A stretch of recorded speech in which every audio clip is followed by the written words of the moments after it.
ভাই এটা কি? এটা হচ্ছে চস। আচ্ছা, আর এটা দেখতে সুন্দর লাগতেছে, জিনিসটা কি? এটার নাম হলো এশ বোখারি, বুখারি, আফগানি বুখারি। সসটা কি? সবুজ সস, ধনিয়া পাতাতে বানায় না মনে হয়। এর মধ্যে টমেটো আছে, ধনিয়া পাতা আছে, কাঁচামরিচ, পেঁয়াজ, রসুন, লেবুর রস, গোলমরিচের পাউডার, ঠিক আছে। এটা হলো দধি, আর হলো যে শশা। শশা একবারে একটুটা ছোটো করে রাখবেন, ঠিক আছে। আর হ্যাঁ, এটা হচ্ছে গ্রিল। হ্যাঁ, এটা ঘিরে না, এটা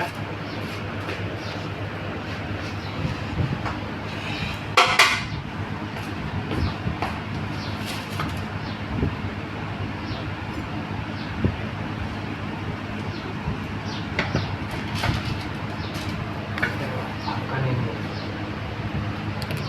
বুঝতে পারছেন? এলো তেলাপা। বাহ, দেখতে খুবই সুন্দর হয়েছে।